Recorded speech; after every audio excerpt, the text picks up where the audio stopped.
O cristão que lê a Bíblia, mas não ora, é igual Saci Pererê. Ele se apoia em uma perna só. Eu acabei de usar um folclore, da nossa terra aqui para ensinar uma verdade, que o cristão ele deve ter duas pernas. Ele deve orar e ler a palavra de Deus. Você sabia que Jesus costumava usar elementos e coisas que eram conhecidas das pessoas para ensinar verdades? Foi isso que Jesus fez em Lucas, capítulo 16, verso 19, quando Jesus contou a parábola do rico e Lázaro. A parábola começa assim: Ora, havia certo homem rico que se vestia de púrpura e linho finíssimo, e que todos os dias se regalava esplendidamente. Havia também certo mendigo chamado Lázaro, coberto de chagas, que jazia à porta daquele, e desejava alimentar-se das migalhas que caíam na mesa do rico, e até os cães vinham lamber-lhe as úlceras. Aconteceu morrer o mendigo e ser levado pelos anjos para o seio de Abraão. Morreu o rico e foi sepultado. No inferno, estando em tormentos, levantou os olhos e viu ao longe a Abraão e Lázaro no seu seio. E aí Jesus então continua contando essa parábola. Essa parábola, ela não é tão fácil de você interpretar olhando assim com um olhar superficial. Então vamos entender um pouquinho essa parábola? Para você entender essa parábola, você tem que voltar lá no capítulo 15, verso 2, que diz assim, E murmuravam os fariseus e os escribas, dizendo, Esse recebe pecadores e come com eles. Aqui no capítulo 15, Jesus começa a contar algumas parábolas para responder às críticas dos fariseus. Então Jesus conta, por exemplo, a parábola da ovelha perdida, da dracma perdida, do filho pródigo, mostrando que Jesus veio salvar os pecadores e não os justos. Porque os fariseus condenavam Jesus por andar com os pecadores e publicanos. Quando chega no capítulo 16, verso 14, diz assim, Os fariseus, que eram avarentos, ouviam tudo isso e o ridiculizavam. Olha que interessante, agora os fariseus começavam a criticar Jesus porque eles eram avarentos. E aí Jesus então vai contar uma história, uma parábola, usando a tradição e o folclore da época, vamos dizer assim, Aqui tem alguns elementos da mitologia grega também, para ensinar uma grande verdade. Não que Jesus era influenciado por isso ou acreditava nisso.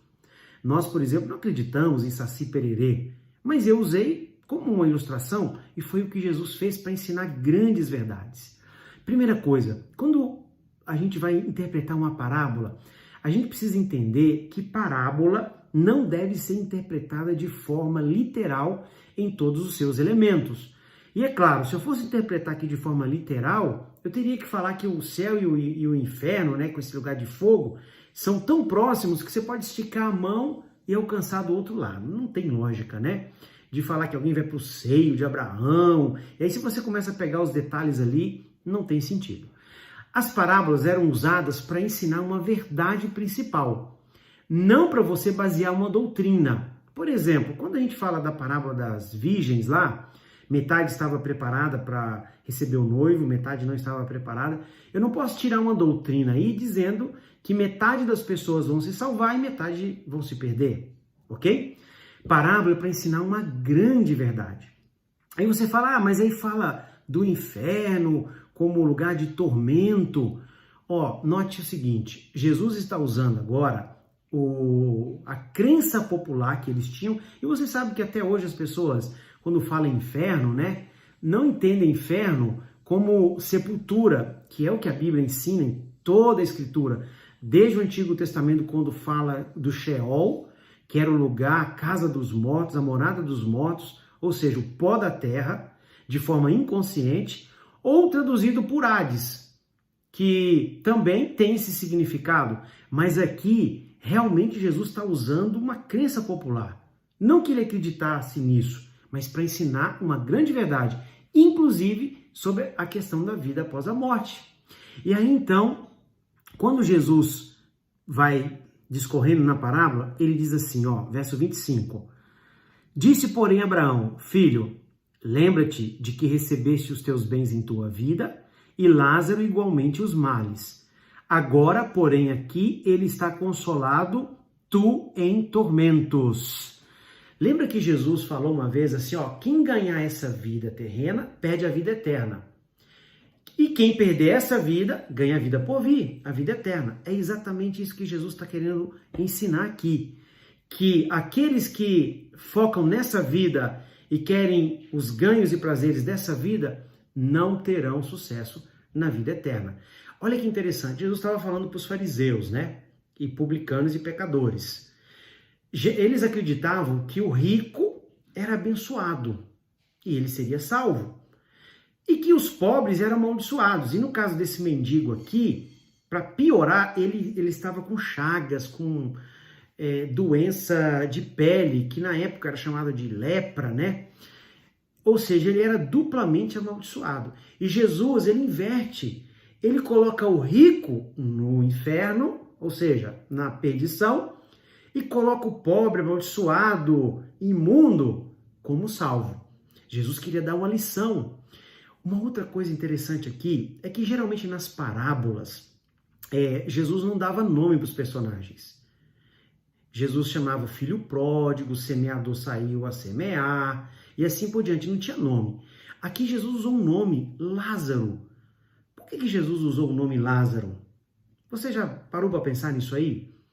Eu fui pesquisar sobre essa questão e eu tenho uma hipótese. Quando você vai na cronologia aqui dos acontecimentos, Lázaro, aquele grande amigo de Jesus, ele foi ressuscitado um pouco tempo depois que Jesus contou essa parábola. E os fariseus não acreditavam que Jesus podia ressuscitar as pessoas. Será que Jesus não estava chamando a atenção aí que um pouco depois ele ia ressuscitar e ele tinha poder sobre a morte? É para a gente pensar, hein? No verso 26, diz assim, e além de tudo está posto um grande abismo entre nós e vós. E os que querem passar daqui para vós outros não podem, nem os de lá passar para cá. Aqui Jesus está ensinando que a nossa chance de salvação é nessa vida. Se você morrer, você não tem mais chance de mudar a sua condição. Por isso a importância de hoje você tomar a decisão ao lado de Jesus. Por isso a importância de hoje você tomar essa sua decisão, porque não haverá segunda chance depois da morte ou depois que Jesus voltar. E é interessante, né, que aquele rico lá, ele implora, né, para que aquele mendigo ressuscite o Lázaro e volta lá para falar para as pessoas, né, para ensinar para elas não irem para aquele mesmo caminho. E aí Jesus respondeu no verso 29, eles têm Moisés e os profetas, ouçam-nos. Aqui Jesus está mostrando que a sua palavra está acima de qualquer sinal, de qualquer milagre. E será que Jesus já não estaria dando um recado também? Olha, mesmo que eu ressuscite Lázaro, né, que já estava lá apodrecendo, se não creem na palavra de Deus, não vai mudar. E realmente não mudaram, né, de opinião, ok? Essa parábola, ela ensina então pelo menos 3 verdades. Primeiro, precisamos focar na vida eterna. Não tem como ganhar essa vida e a vida eterna. Ou você ganha aqui e perde lá, ou você perde aqui e ganha lá. Segundo, não há segunda chance depois da morte. E terceiro, a palavra de Deus está acima de qualquer sinal e de qualquer milagre. Deus abençoe você para que você faça da palavra de Deus a regra final e completa de fé na sua vida.